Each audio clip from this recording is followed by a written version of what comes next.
யூடியூப்லாம் வந்து இந்த ஹார்ட் ஒர்க்கிங்லாம் கிடையாதுப்பா.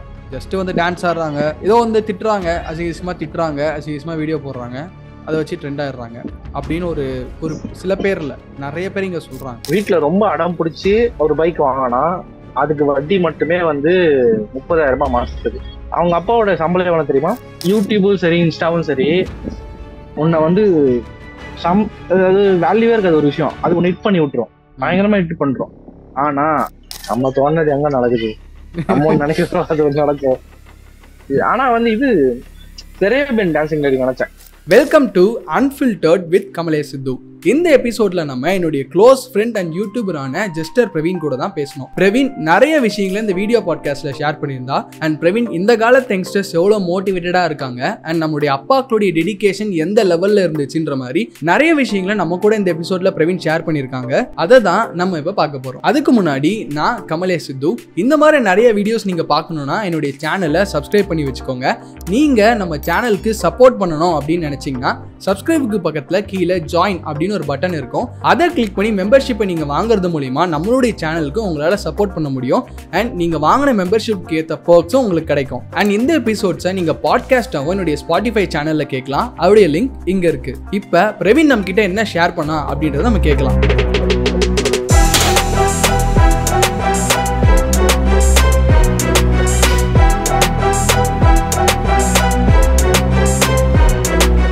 என்னன்னா இன்னைக்கு இருக்கிற நம்ம மிடில் கிளாஸ் எவ்வளோ வந்து கஷ்டப்பட்டாலும், வீட்டில் கஷ்டப்பட்டாலும் ஒரு வண்டி வாங்கிடணும் அப்படின்னு யங்ஸ்டர்ஸ் நினைக்கிறாங்க.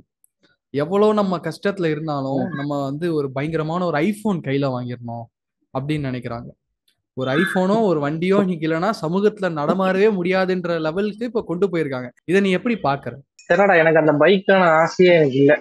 ஃபர்ஸ்ட் ஆஃப் ஆல் எனக்கு அந்த ஆசையே இல்லை. அது எப்படி இருக்கும் அது எனக்கு இல்லை. நான் வந்து நீ சொன்ன செகண்ட் ஆசை தான். ஏன் ட்ரீமை நோக்கி நான் ஓடுறேன். நம்ம ட்ரீமை நோக்கி நம்ம போயிட்டு இருக்கும்போது ஆட்டோமேட்டிக்கா வரும். பைக் என்ன, காரே வரும், இன்னும் பெரிய பெரிய வண்டிலாம் வரும். ஸோ அது அவங்கவுங்க விருப்பம்டா. அவங்க வீட்டுல பேரண்ட்ஸ் கிட்ட அடம் பிடிச்சி வாங்குறாங்க. சில பேருக்கு கஷ்டமே தெரியாது. என் ஃப்ரெண்டு ஒருத்தர் தான், வீட்டுல ரொம்ப அடம் பிடிச்சி ஒரு பைக் வாங்கினா அதுக்கு வட்டி மட்டுமே வந்து 30,000 ரூபாய் மாசத்துக்கு. ஓகேவா? அவங்க அப்பாவோட சம்பளம் எவ்வளவு தெரியுமா? அவங்க அப்பாவோட சம்பளம் வந்து வெறும் 20,000 ரூபாய். அம்மா ஹவுஸ் ஒய்ஃப், இவங்க அண்ணன் வேற ஒரு ஊர்ல இருக்கான். இப்ப அவங்க அண்ணன் வந்து அவங்க குடும்பம் தான் பார்ப்பான், இவன் குடும்பம் பார்ப்பான். ஓகேவா? இப்ப வந்து பாரு, இவன் மாசம் 30,000 ரூபாய் கட்டணும், இவனுக்கு வர சேலரி 15,000 ரூபாய், இவங்க அப்பாவுக்கு 30,000 ரூபாய். இதுதான் வீட்டு வாடகை, கடை வாடகை, மெடிசன் செலவு, சாப்பாட்டுக்கு, இதெல்லாமே பாரு. அவ்வளோ ஒரு அந்த வட்டி கட்டி அந்த பைக் வாங்கணும்னு என்ன அது அது எனக்கு அந்த கான்செப்டே எனக்கு புரியல.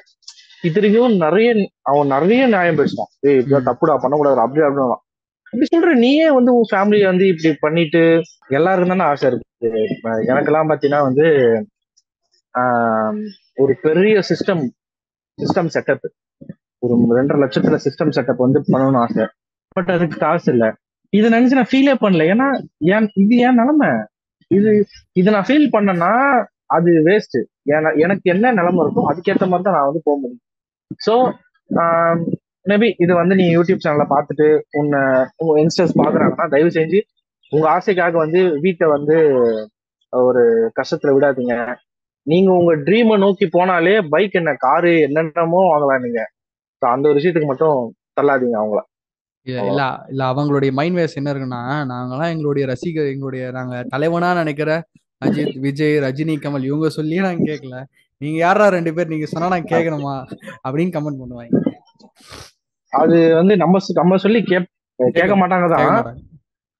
பட் ஒருத்தன் ரியலைஸ் பண்ணாலே கண்டிப்பா இப்போ ஒரு 60% கேட்கலன்னு வச்சுக்கோங்க, அந்த 60%ல இருக்க மக்களுக்கும் ஒரு நாள் தெரிய வரும், கரெக்ட் இது நம்ம என்ன இருந்தாலும் பைக் வாங்கியிருக்க கூடாது, போன் வாங்கியிருக்க கூடாது.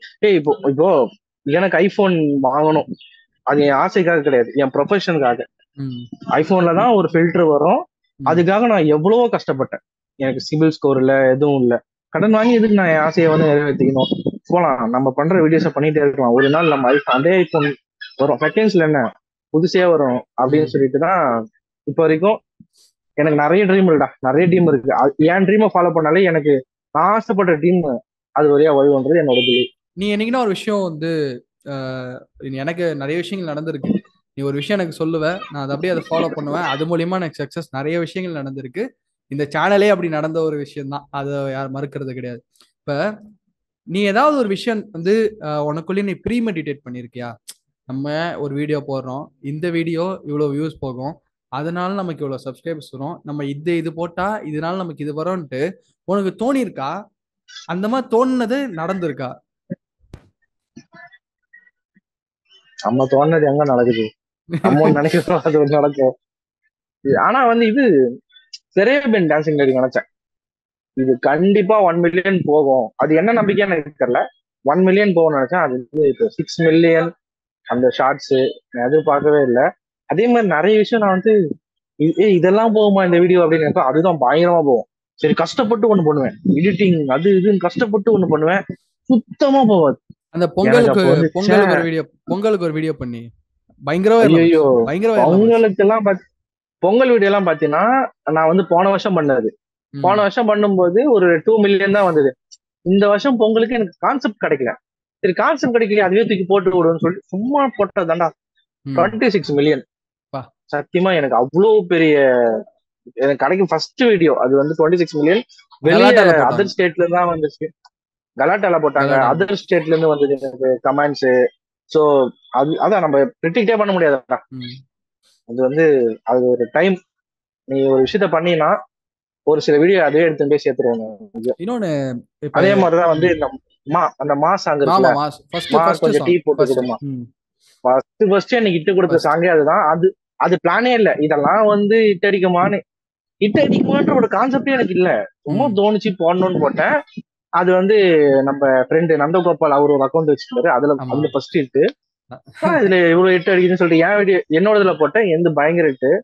சோ நான் அந்த வீடியோக்கு அப்புறம் தான் வந்து பாத்தீங்கன்னா ட்ரெண்டிங் தீவிரவாதி வந்து இதே பேட்டர்ன்ல வந்து பண்ணிருப்பாரு. சேம் அந்த பாட்டை கலாச்சாரம் பண்றதுல பண்ணிருப்பாரு. என்னன்னா அவர் அதே பேட்டர்ன் அப்படியே புடிச்சிட்டு போயிட்டாரு. எனக்கு அதுக்கப்புறம் நான் ஆமா இல்ல நீ வந்து எல்லாமே அப்படின்ற மாதிரி நீ பாட்டு மட்டும் இல்ல, நீ நிறைய பண்ண. இன்னொரு விஷயம் நான் இங்க சொல்லணும்னு நினைக்கிறேன். ஒரு காமெடி மியூசிக் நீங்க நிறைய ரீல்ஸ்ல ட்ரெண்ட்ல எல்லாம் போயிட்டு இருக்கோம், அது நானும் பிரவீனும் தான் பண்ணோம். அது நிறைய பேருக்கு தெரியாது, நானும் பிரவீனும் சேர்ந்து பண்ண சாங். அதான் என் ஃப்ரெண்டு கிட்ட சொல்லுவேன் நானு, இந்த மியூசிக் நானும் என் ஃப்ரெண்டு தான் பண்ணோம். பொதுவாதரா என்னடா நீ, அப்புறம் நம்ம வீடியோ எடுத்து காட்டுவேன், நான் நடிச்ச அந்த ஷார்ட் பிலிம், இந்த ஷார்ட் பிலிம்ல இந்த மியூசிக் வரும். நிஜமாவா? விஷயம் என்னன்னா நாங்க ட்ரெயின்ல போயிட்டு இருக்கும்போது எங்களுக்கே ஒரு மார்னிங் ஒரு 10 வாட்டி கேட்கும் அந்த மியூசிக், கேட்கும் சைட்ல கேட்கும். அது இந்த வீடியோவால வந்து இன்னொரு 4 பேர் தெரிஞ்சா ஏன்னா வெளியே இருக்கிறவங்களுக்கு ஒரு பெரும்பான்மை ஒண்ணு இருக்கு. யூடியூப்லாம் ஒண்ணு இந்த ஹார்ட் ஒர்க்கிங் எல்லாம் கிடையாதுப்பா. ஜஸ்ட் வந்து டான்ஸ் ஆடுறாங்க, அதனால அது மூலியமா பயங்கர வியூஸ் கிடைச்சது, நிறைய பணம் சம்பாதிச்சிட்டாங்க, பெரிய ஆயிடுறாங்க.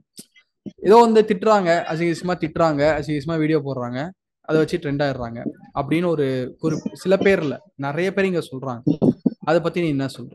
மக்களுடைய அட்டென்ஷன் கவர் பண்றதுக்கு என்ன பண்ணாலும் ஹிட் ஆயிடுது அப்படின்னு ஒரு சொல்றாங்களே, அதை பத்தி நீ என்ன நினைக்கிறேன்? ஆமாங்க, அது வந்து யூடியூபும் சரி இன்ஸ்டாவும் சரி உன்னை வந்து அதாவது வேல்யூவே இருக்காது ஒரு விஷயம், அது ஒன்னு ஹிட் பண்ணி விட்டுரும், பயங்கரமா ஹிட் பண்றோம். ஆனா அது ரொம்ப நாளைக்கு நிலைக்காது. நீ ரொம்ப நாள் நினைக்கணும்னா உனக்குன்னு ஒரு தனித்திறமை இருக்கணும், அது கன்சிஸ்டன்டா நீ ஃபாலோ பண்ணிட்டே இருக்கணும் அந்த திறமைய. இப்ப நீ பாத்தீங்கன்னா எக்ஸாம்பிளுக்கு நான் வந்து இப்ப நான் ஒருத்தர் பேர் சொல்ல விரும்பல, பட் அவர் யூடியூப்ல நல்லா ஃபேமஸ் ஆனாரு. எங்க தொட்டாலுமே அவர் வீடியோஸ் தான் ஸ்டோரியில ஸ்டேட்டஸ்ல இருந்தது. அதனால நிறைய படங்கள் அவருக்கு ஹீரோ கூட ஃப்ரெண்டா கிடைச்சது, சைட் ரோல்ஸ் எல்லாம் கிடைச்சது. பட் இப்ப அவர் இல்லவே இல்லை. விஷயம் என்னன்னா அவருக்கு அதை தாண்டி வேற எதுவுமே, அவர் அந்த ப்ரொஃபஷனே கிடையாது.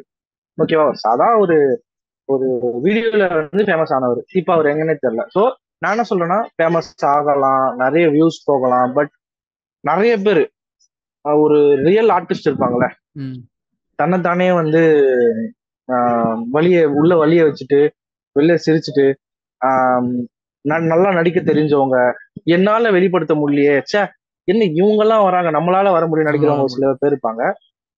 கவலையே பட வேணாம், என்னைக்கா இருந்தாலும் நீங்க ஒரு இடத்துக்கு வருவீங்க, அவங்க ஒரு இடத்துல இருப்பாங்க. சோ மேபி என்ன அவங்க இப்ப வந்துட்டாங்க, நீங்க ஒரு 10 வருஷம் கழிச்சு வருவீங்க, ஒரு 5 வருஷம் கழிச்சு வருவீங்க. சோ நான் பிலீவ் பண்றேன் கண்டிப்பா. என்னன்னா இன்னும் ஒரு 5 வருஷத்துல நான் இந்த ஒரு பிளேஸ்ல இருக்க மாட்டேன், ஒரு நெக்ஸ்ட் ஸ்டேஜ்ல இருப்பேன். சோ நான் என்னைக்குமே வந்து என்னடா இவங்க எல்லாம் வராங்க நம்ம வரல நான் ஃபீல் பண்ணதே இல்லை. ஏன்னா நமக்குன்னு ஒரு டைம் வரும், அந்த இடத்துல நாம இருப்போம். ஸோ அவ்வளவுதான்.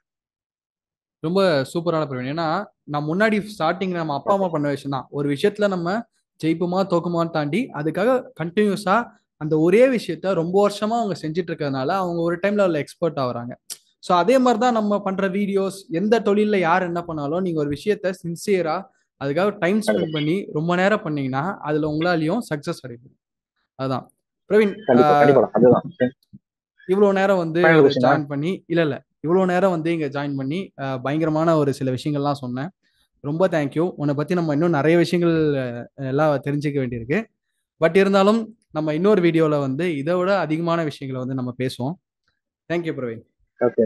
ஒரு வண்டர்ஃபுல்லான கான்வர்சேஷன். பிரவீன் நிறைய விஷயங்களை இந்த வீடியோவில் நம்ம கிட்ட ஷேர் பண்ணியிருந்தாங்க. அண்ட் இதே மாதிரி அன்ஃபில்டர்ட் எபிசோட்ஸ்ல நம்ம நிறைய பேர் கூட பேசி நிறைய விஷயங்களை நம்ம தெரிஞ்சுக்க போறோம். இதுல நீங்களும் ஒரு பார்ட்டா இருக்கணும் அப்படின்னு நினைச்சீங்கன்னா கீழே கமெண்ட் பண்ணுங்க. நம்ம 2 பேர் சேர்ந்து இந்த வீடியோ பாட்காஸ்ட்டை பண்ணலாம். அடுத்த அன்ஃபில்டர்ட் எபிசோட்ல நான் உங்களை பார்க்குறேன். நான் கமலே சித்து. மறக்காம சப்ஸ்கிரைப் பண்ணுங்க.